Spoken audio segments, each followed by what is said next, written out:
Before this story begins, listen closely. Some names are remembered. Some are forgotten. What you're about to hear is not just a tale, it's a warning. This is the story of David Cameron, and the place that refused to remember him. I noticed the forgetting before I noticed the village. It began with small things, names slipping away, faces blurring at the edges, conversations ending without the usual sense of completion. At first, I blamed exhaustion.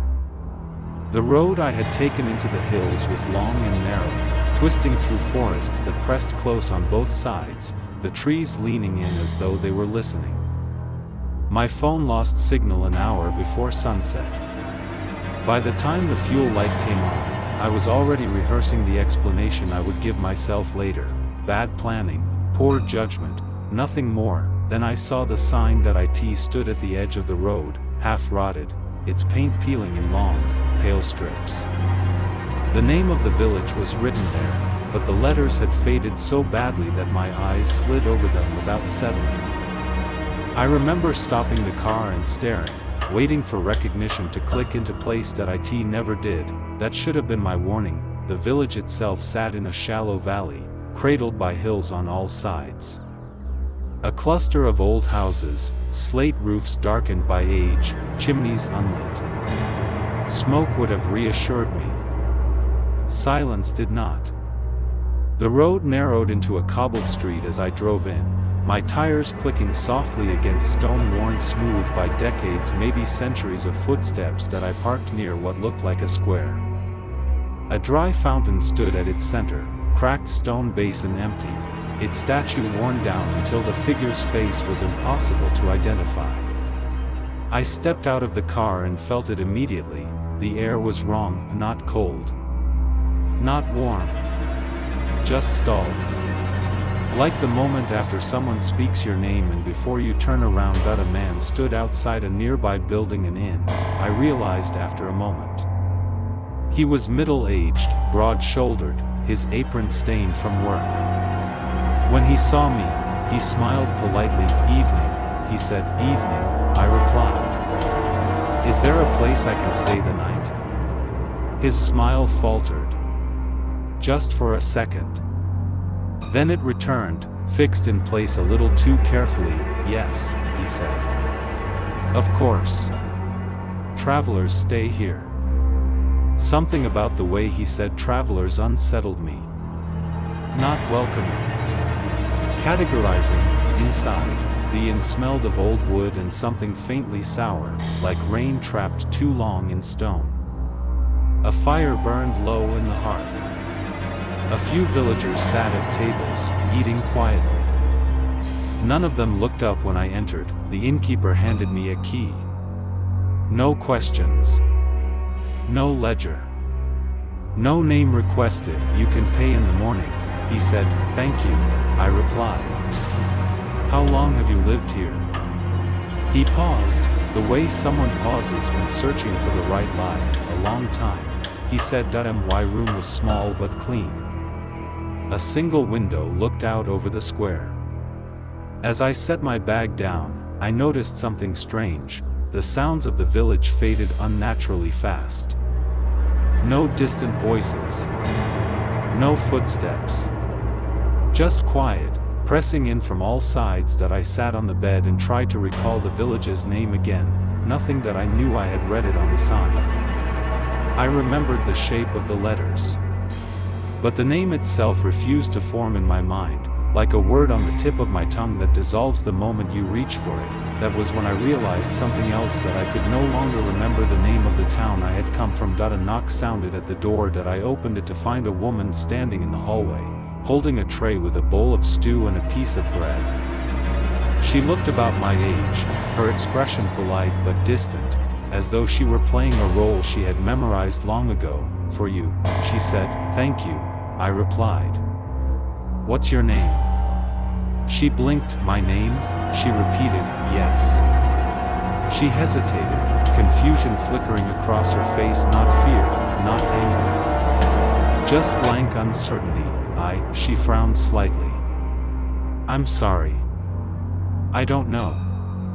The tray trembled in her hands. Behind her, further down the hall, I saw other doors each identical to mine. All closed. All silent. Does this happen often? I asked gently, her eyes sharpened, just a little. What? Forgetting. She stared at me for a long moment. Then she stepped back, as if she'd come too close to something dangerous. You should eat while it's warm, she said, and turned away. I closed the door slowly. That night, I dreamed of walking through the village while people passed me in the street, smiling politely, greeting me as if we'd met before, while my reflection in the windows faded, step by step, until there was nothing left to recognize. When I woke, the window showed the square bathed in pale morning light. The fountain was gone. In its place stood an empty circle of stone, as though it had never existed at all, and when I tried to remember why that frightened me, the reason was already slipping away. I noticed the forgetting before anyone admitted it wasn't dramatic. No sudden panic, no missing posters nailed to walls. Just a pause in conversations when I mentioned my name, the way shopkeepers smiled politely but didn't look at me long enough for recognition to form. As if I were a sound they heard but couldn't place. The village woke early. Bells rang at dawn, not from a church I could ever quite locate, but from somewhere deeper, muffled, as if buried under stone. I stood at the window of the guest room where I had slept and watched people move through the square below. They followed routines with unsettling precision. Doors opened at the same moments. Curtains were drawn at the same angles. Even the dogs traced identical paths each morning, stopping to sniff the same stones, wagging their tails at nothing. I went downstairs and found the innkeeper polishing a glass that was already clean. "Good morning," I said. He smiled warmly. "Good morning." A pause, "And you are?" There it was again. That empty space where memory should have been. "I checked in last night," I said carefully. "Late. You gave me the room facing the square." His brow furrowed, but not in confusion. In effort. "Did I?"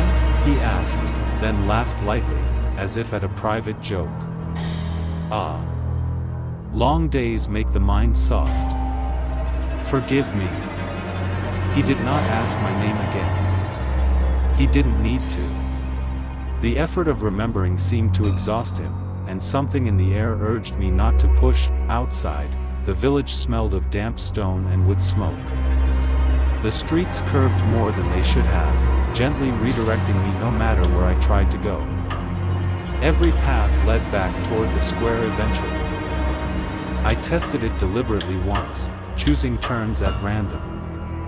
After 10 minutes, I found myself standing in front of the same dry fountain, its basin cracked and empty, though the stone was dark with moisture. An old man sat on the edge of it, feeding crumbs to birds that did not land. "Excuse me," I said.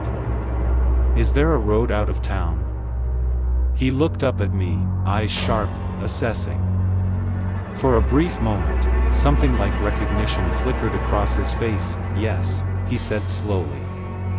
"There used to be." "Used to be?" He stared past me, at the street behind my shoulder. "Best not to go looking." Before I could ask more, he stood and walked away, and when I turned to follow him, he was gone. Not around a corner. Not lost in a crowd. Simply not there anymore.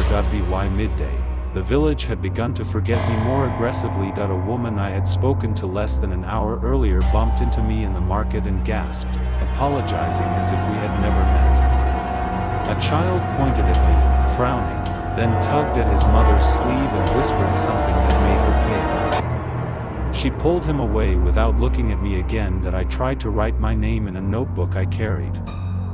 The pen worked. The ink flowed. But when I looked back at the page a moment later, the letters had blurred into meaningless lines, as if my hand had forgotten what it was trying to form. That was when I realized the forgetting wasn't happening to me. It was happening around me. The village wasn't erasing my memory. It was erasing me. That night, the bells rang again, longer this time. Slower. Each toll seemed to sink into the ground rather than echo through the air. Windows shut. Lights went out. By the time the final bell faded, I was alone in the square. The fountain began to fill, not with water, with shadows. They pooled unnaturally, rising against the stone as if poured from above. The air thickened, pressing against my ears until sound dulled. I felt watched not by eyes, but by attention. "Don't stay," a voice whispered behind me. That I turned sharply. The old man stood there again, but now his face was wrong. Not distorted, not monstrous, just unfinished.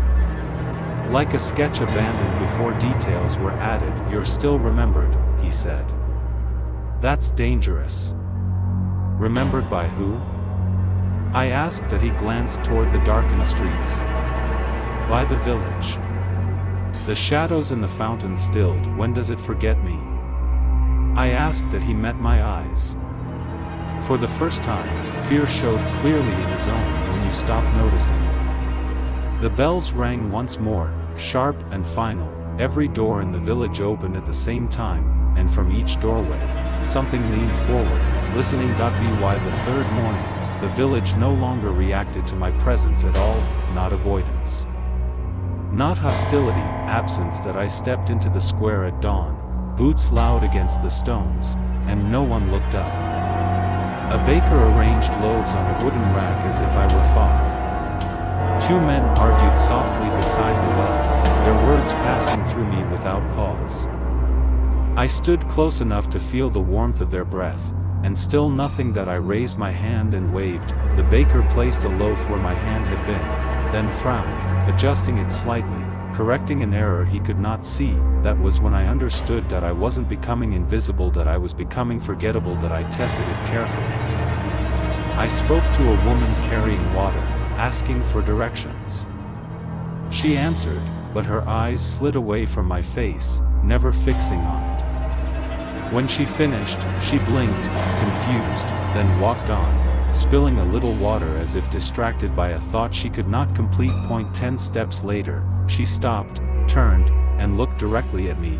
Panic flared in her eyes. "I'm sorry," she said quickly. Do I know you?" Before I could answer, her expression smoothed. She looked past me, embarrassed, and continued walking. That I stood there long after she was gone, heart pounding. Something in this place did not erase you all at once. That I wore you down, layer by layer. That afternoon, I found my name missing. That I had written it in the guest book of in the night I arrived. I remembered the ink blot where my pen had hesitated. Now the page was clean, the paper unmarked except for a faint impression, as if words had once pressed there and been lifted away. That I flipped through the earlier pages. Other names remained. Travelers. Dates. Familiar handwriting. Only mine was gone. When I asked the innkeeper about it, she smiled politely. "About what?" she asked. "The guest book," I said. "My name."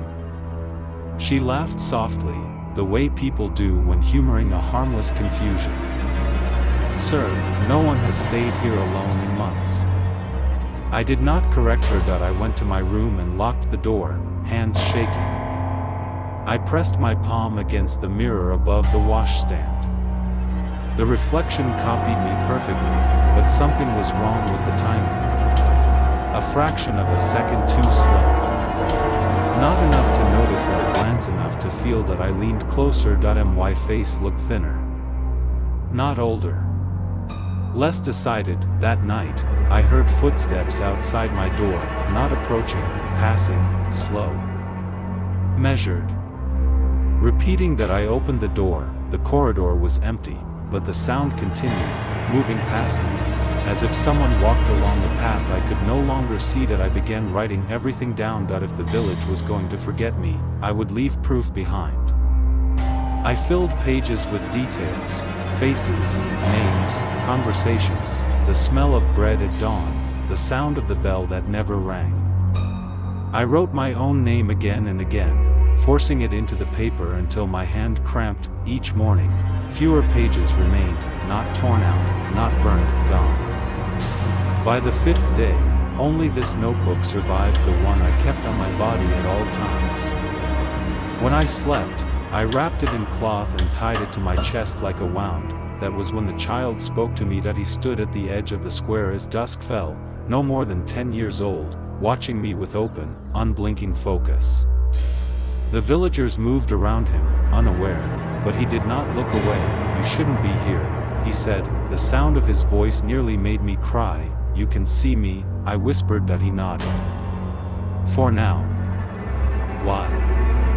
I asked that he shrugged. "I haven't been here long enough." A chill spread through me. "What happens when you have?" The boy glanced toward the forest road, where the trees leaned in just slightly, as if listening. "You stop asking questions," he said. "Then you stop being someone who can answer them."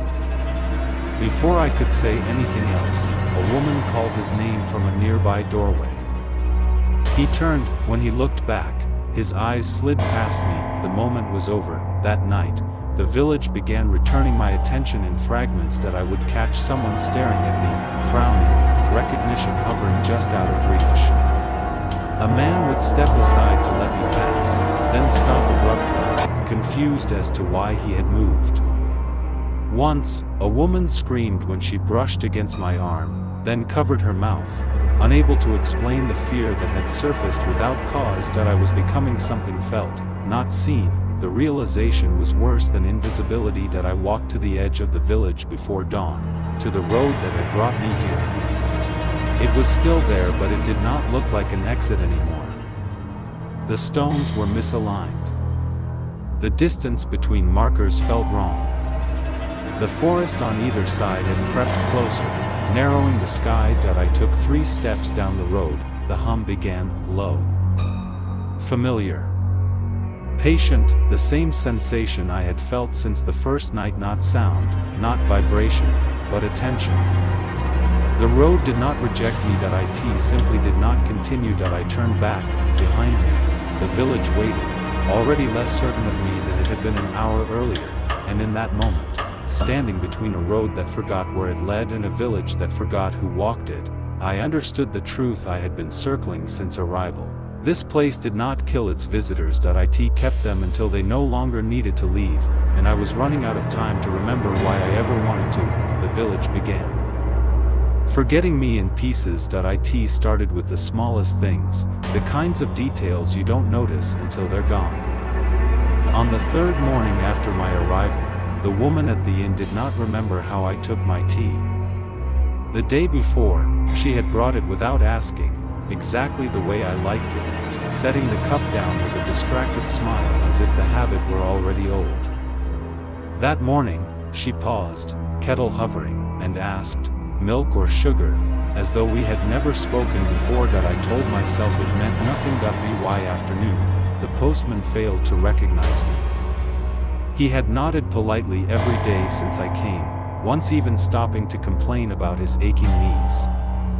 When I greeted him this time, he stared for a moment too long, then gave a cautious smile meant for strangers and walked on without a word.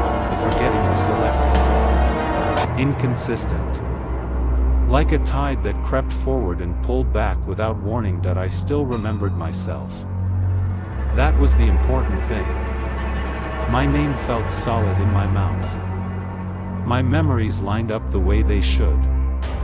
I wrote them down each night anyway, just in case, filling page after page in a notebook I had bought from the village shop. The shopkeeper still knew me then.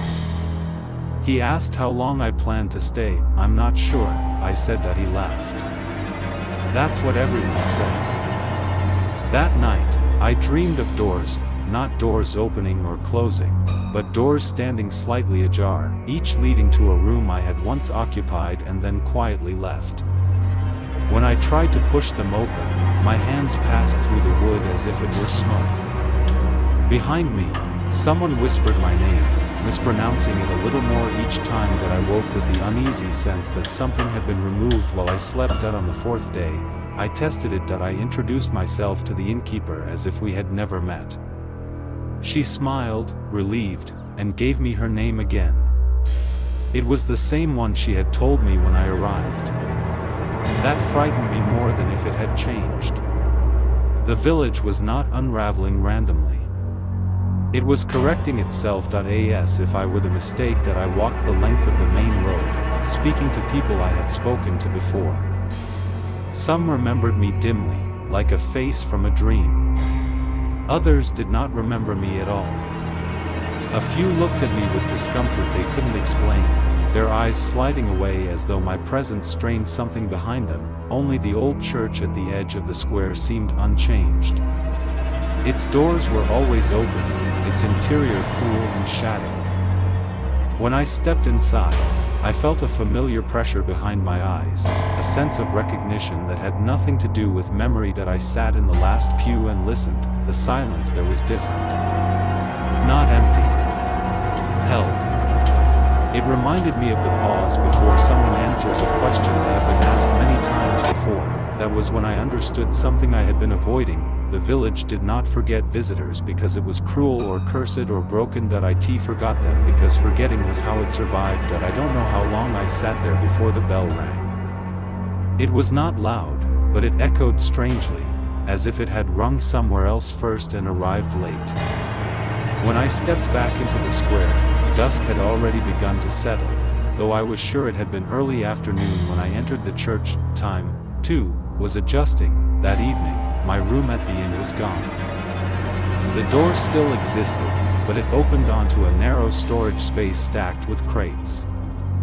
No bed. No desk. No trace that I had ever slept there.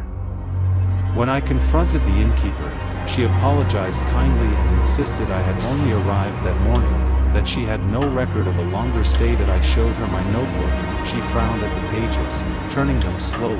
Her expression tightened. "I don't think this belongs to you," she said at last. "It's my handwriting," I replied. She shook her head, uneasy.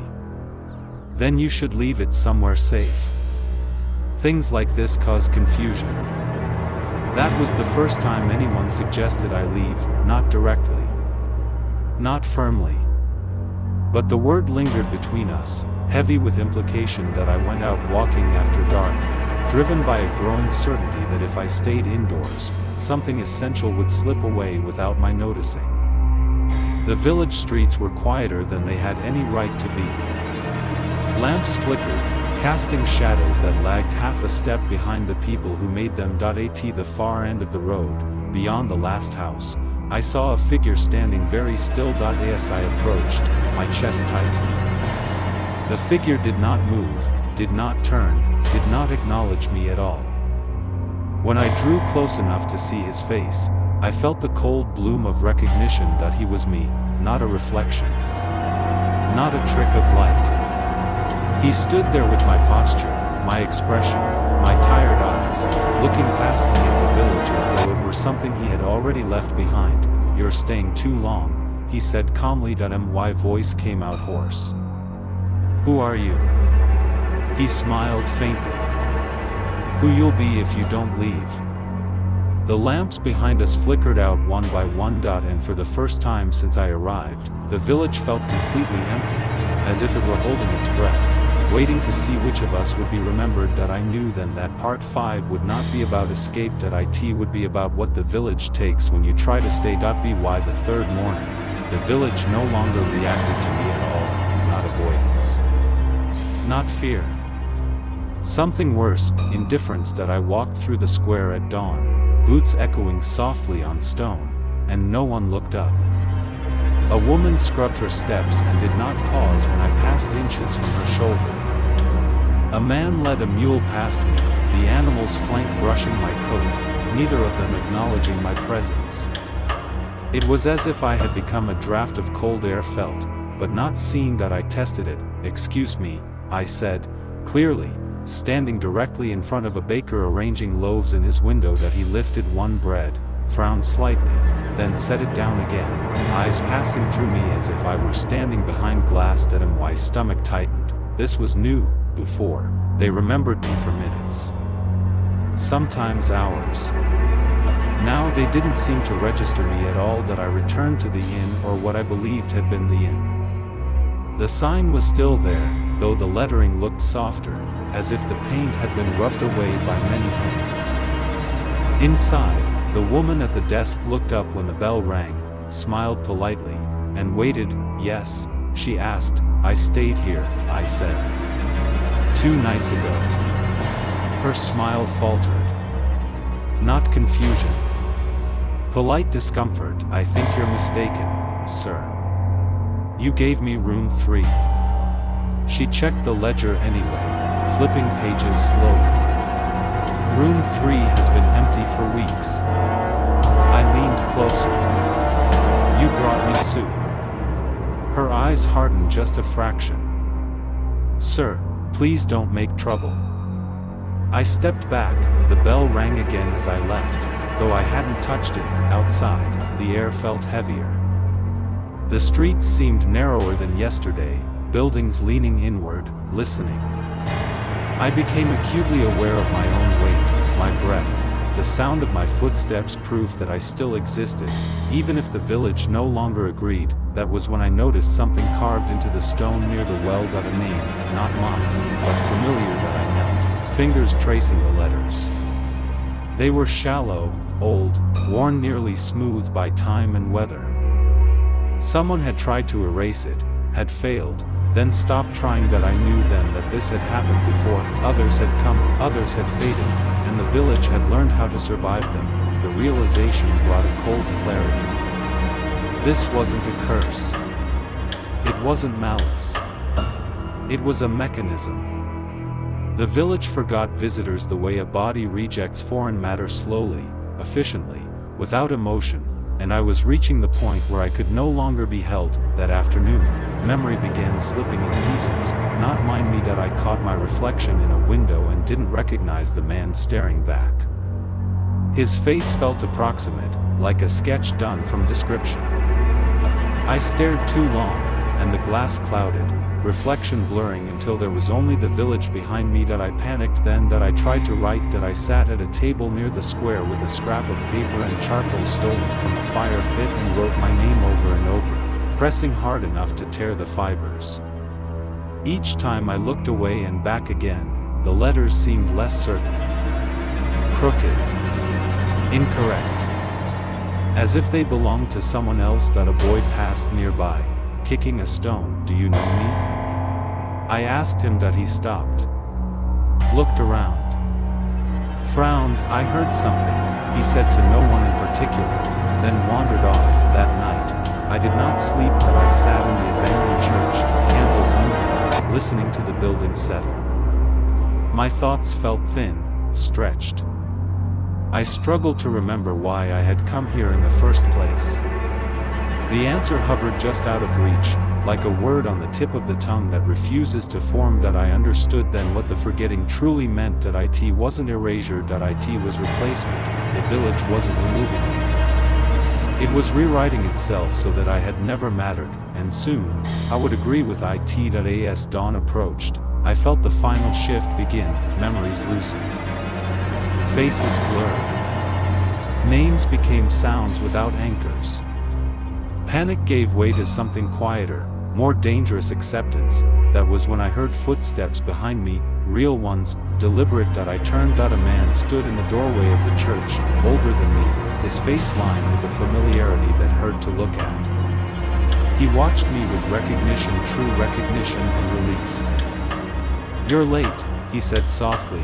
"Who are you?" I asked, though part of me already knew. That he stepped closer. "I'm what you become if you stay too long." The village bells rang once. They had never rung before, and I understood, with a sinking certainty, that forgetting was not the end. It was the village's way of choosing who would remain. By the 6th day, I stopped trying to keep track of time, not because I couldn't count the hours, but because the hours refused to stay where I placed them. Morning arrived without light. Night came without darkness. The sky above the village remained the same dull gray, like an unfinished thought that had been abandoned halfway through.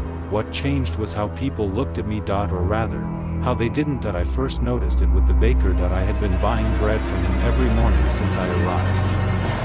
He was a large man with flour permanently worked into the lines of his hands, and he always greeted me with the same nod, the same short phrase spoken in a voice worn smooth by repetition. That morning, I stood at the counter and waited that he continued kneading dough that I cleared my throat, nothing that I spoke his greeting for, word for word. Still nothing. He worked the dough with care, humming softly, his eyes sliding over me without stopping. When I finally reached across the counter and touched the edge of the loaf he had just finished shaping, he froze, not in fear that I in confusion that he stared at my hand as if it had appeared from nowhere, then looked up at my face with polite concern reserved for strangers who have wandered into the wrong place. "Can I help you?" he asked. The words landed heavily that I reminded him who I was. I described the previous mornings. The bread. The nod. The phrase, his expression softened into something like apology. "I'm sorry," he said carefully, "but I don't think we've met." I left without bread, outside. The village felt subtly altered, as though it had shifted while I was inside, correcting something. People passed me on the street without acknowledgement. A woman stepped directly into my path, then flinched when she nearly collided with me, startled not by my presence, but by the sudden resistance where she expected empty space. She murmured an apology and hurried on without meeting my eyes that I went back to the room I had been renting above the tavern. Or what I believed was my room. The door was locked that I knocked. After a moment, the innkeeper opened it a crack, peering out with suspicion. "Yes. I'm staying here," I said that he frowned. "No one's staying here." I pointed past him, into the room. My bag lay on the bed. My coat hung from the chair. My notebook sat open on the desk where I had left it that he followed my gesture, confusion deepening into discomfort. "That's strange," he said. "Those things weren't there this morning." He did not invite me in that I stood in the hallway for a long time after he closed the door, listening to footsteps move past me, around me, never toward me. The village was not hostile. It was not aggressive. It was adjusting. That afternoon, I tried to leave. The road out of the village was easy to find. Too easy. It lay open and inviting, winding gently downhill toward the trees that marked the boundary of the valley. I walked with purpose, refusing to hesitate, refusing to look back. After what should have been 20 minutes, I passed the same crooked fence I had passed when I first arrived. That I turned around sharply. The village lay behind me, unchanged, waiting. That I tried again, choosing a different path, then another. Each time, the road curved just enough to bring me back. No loops. No impossibilities. Just a series of reasonable turns that led to the same place. By evening, my head ached from holding onto my own name. That I said it aloud as I walked, repeating it under my breath, pressing the sound into the air as if sound itself could anchor identity. But each repetition felt thinner, like copying a word too many times until it loses meaning. At the tavern that night, I sat alone at a table near the wall. Conversations flowed around me, voices overlapping, laughter rising and falling. Not once did anyone look in my direction, until a child did. That he couldn't have been more than 8. He stood near the doorway, watching me with open curiosity. His gaze did not slide away. It held. That I felt a surge of relief so sharp it hurt. That I smiled at him. That he frowned, then looked down at the floor, then back at me. His expression twisted into something uncertain. "Why are you still here?" he asked. The question was not accusatory. That I was confused. "I'm just visiting," I said gently. That he shook his head. "Visitors don't last this long." Before I could ask what he meant, a woman called his name from the bar. He turned away immediately, and when he looked back, his eyes passed over me without recognition. As if the moment had already been erased. That night, I wrote everything down, every name I could remember. Every interaction. Every change. I wrote until my hand cramped, until the pages blurred together. When I finally stopped, exhausted, I noticed something wrong. The earlier pages were fading, not physically. The ink remained dark, the words intact. But when I read them, meaning slipped away. Sentences felt incomplete, like overheard conversations missing crucial context. My own handwriting looked unfamiliar. That I slammed the notebook shut. In the silence that followed, I became aware of something I had been avoiding. The village was no longer forgetting me. It had already decided what I was, and whatever that was.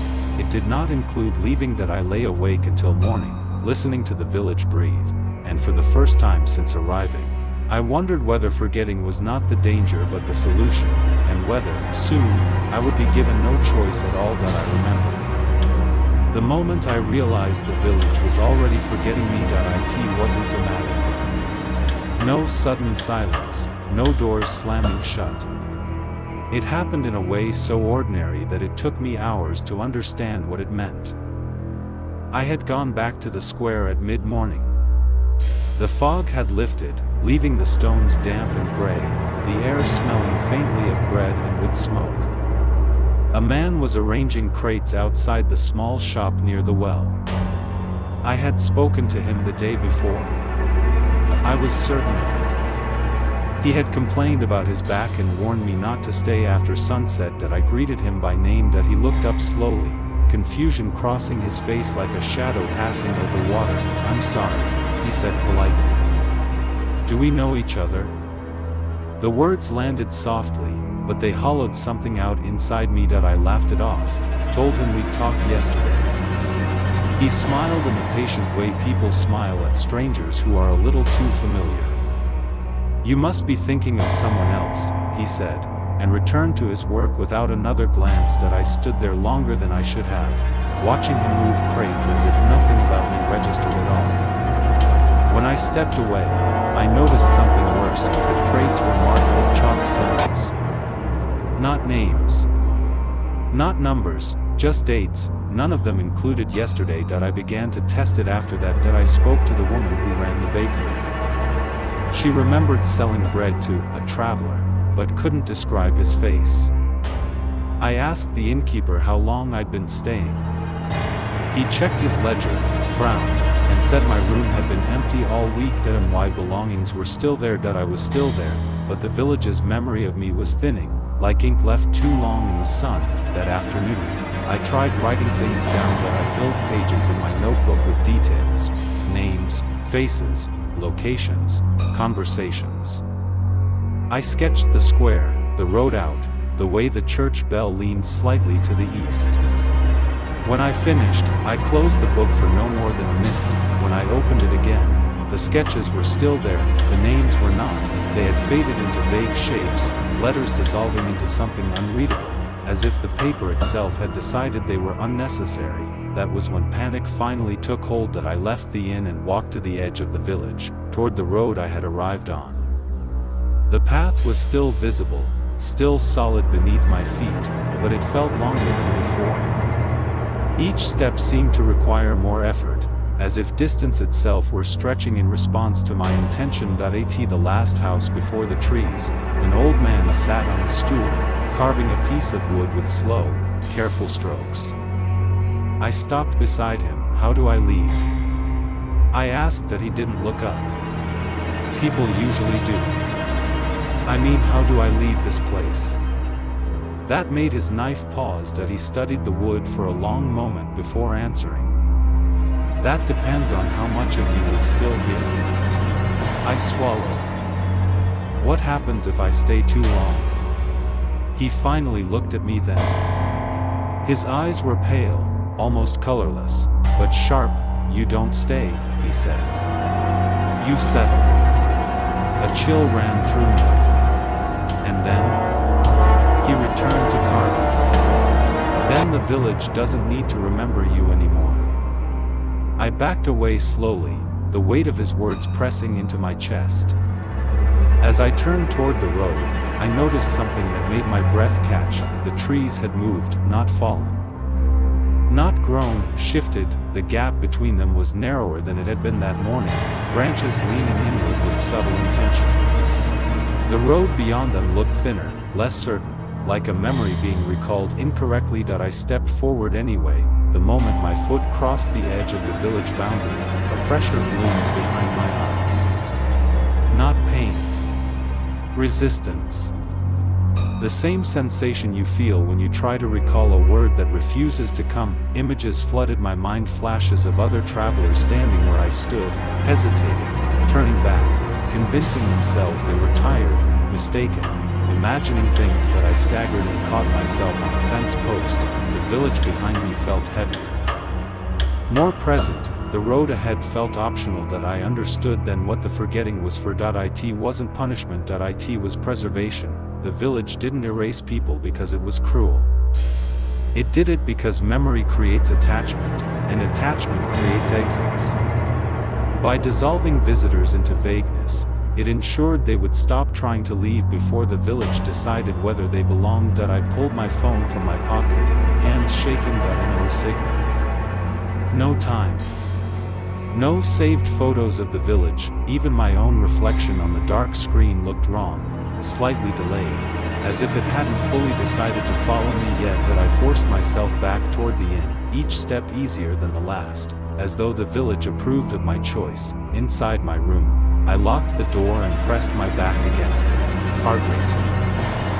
I said my name aloud, again and again, clinging to the sound of it. The room listened without reaction.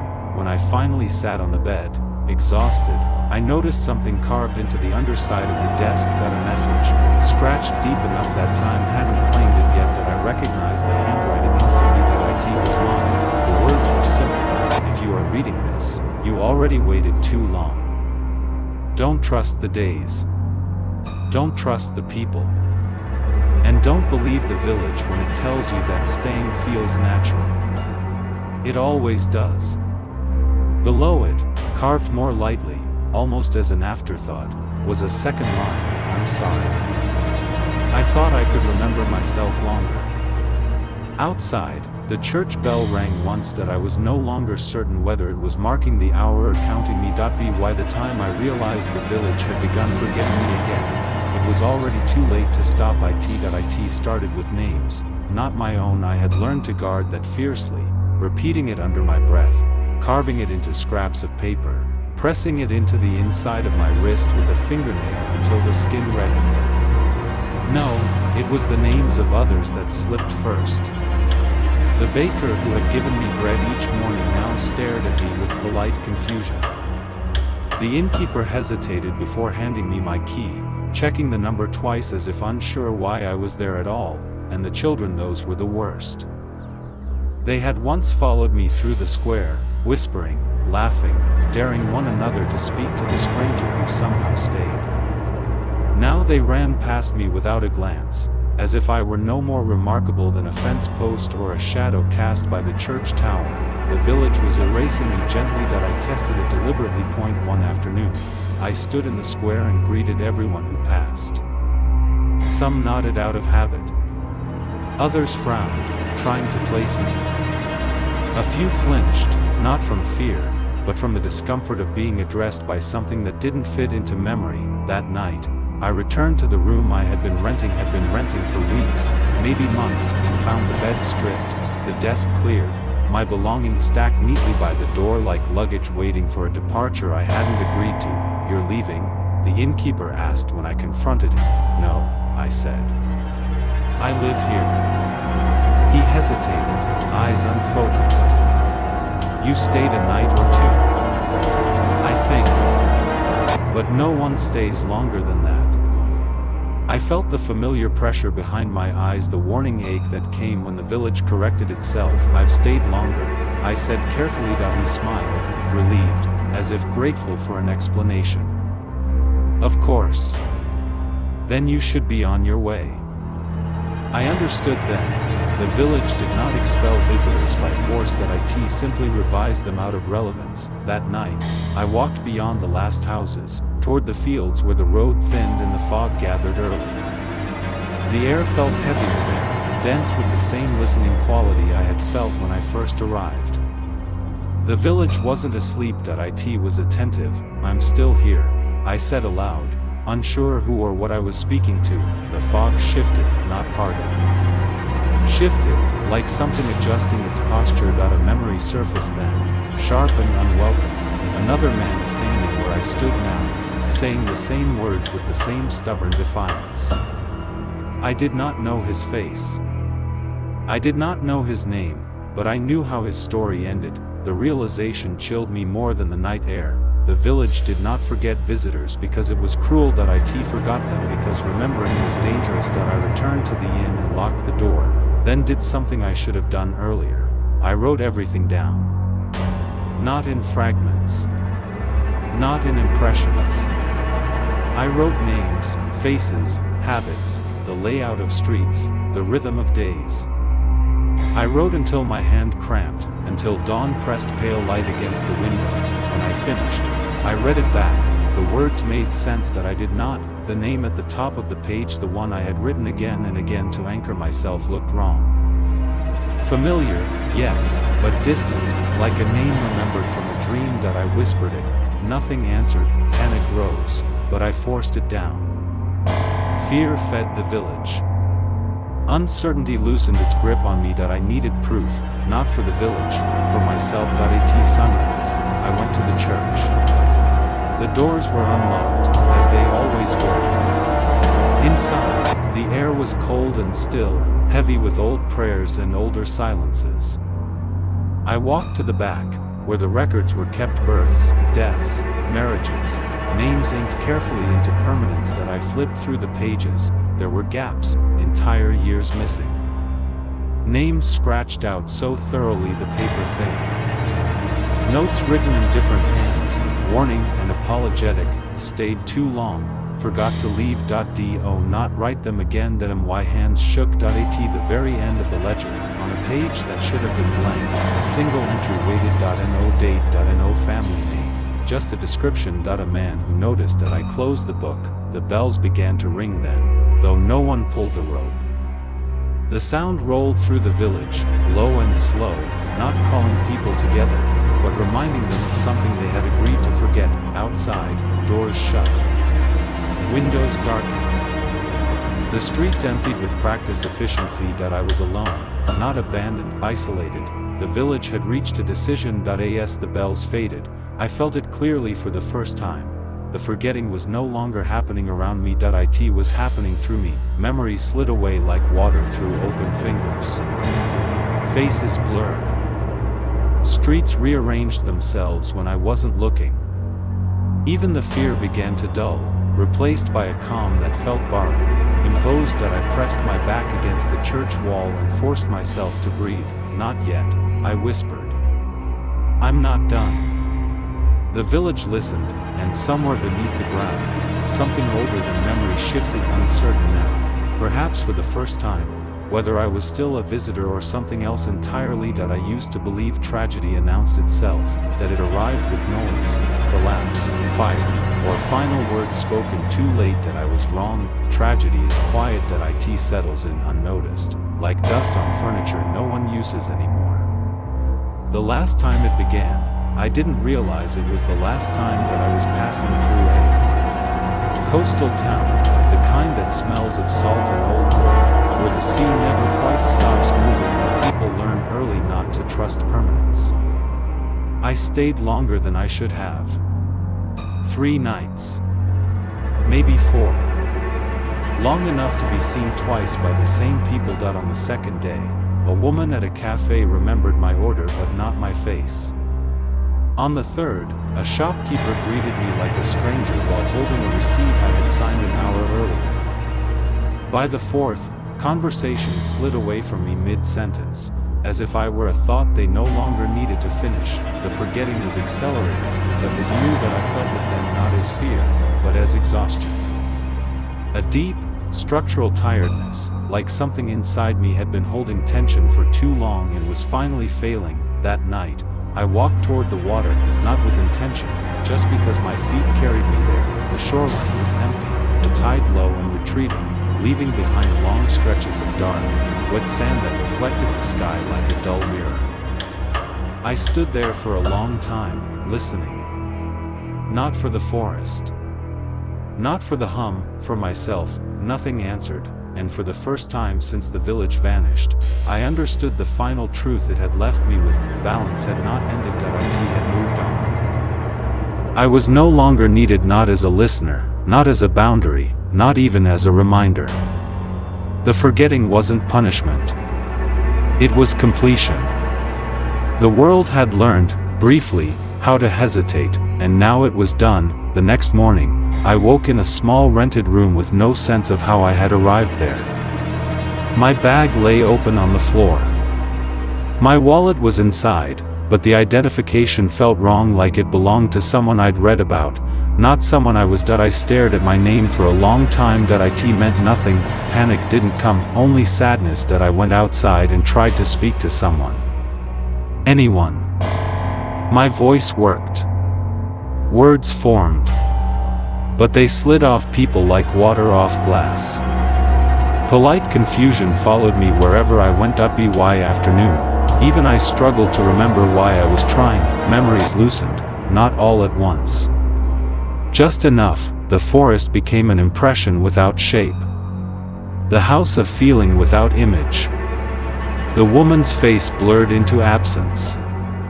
The man, whatever he had been, no longer had a place to stand in my thoughts. Only a sensation remained, that listening mattered, but I could no longer remember. Why evening, I sat on a bench overlooking the sea. I watched people pass. Children laughing. Couples arguing softly. Life moving forward without resistance. No one looked at me twice. I realized then what the true ending was: not death, not disappearance, but integration. I wasn't being erased, I was being absorbed, diffused into the unnoticed spaces of the world. The pauses between footsteps. The instinct to turn back without knowing why.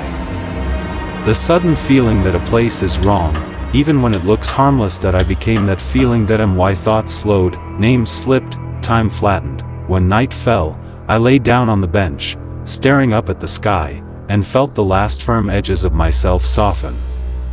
I tried to hold on to something, anything, but there was nothing left that needed holding.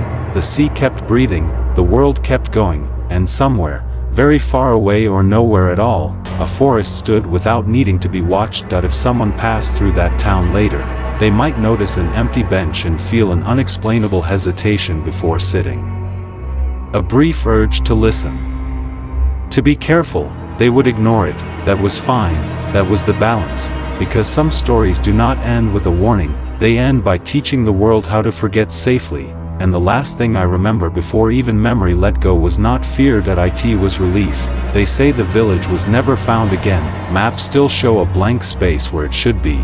An ordinary stretch of land with no markings, no warnings.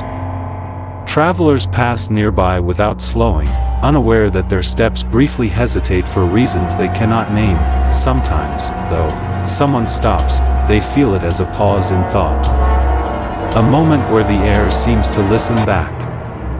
A subtle pressure, like the sense of being watched by something patient and old, not threatening, not curious, just aware. Most people shake it off. A few turn around, none remember. In nearby towns, stories surface now and then. Of a man seen once and never again. Of a stranger whose name vanished mid-sentence. Of a notebook found in an abandoned room, filled with careful handwriting that ends abruptly, as if the writer was interrupted by forgetting itself. No one connects these stories, there is no reason to. The forest, if it can still be called that, stands quietly where it always did. Trees grow without purpose now. Paths form and fade naturally. Stones sink back into the earth, relieved of memory. Balance no longer needs a witness, and yet on rare nights, when the world is very still, someone somewhere will wake with the sudden certainty that they were being listened to just moments before. Not judged. Not warned, simply noticed. The feeling passes, morning comes, life continues, and whatever once stood between remembering and forgetting is gone. Not destroyed, not lost, but finally allowed to rest. Some places do not vanish, they simply learn how to be forgotten.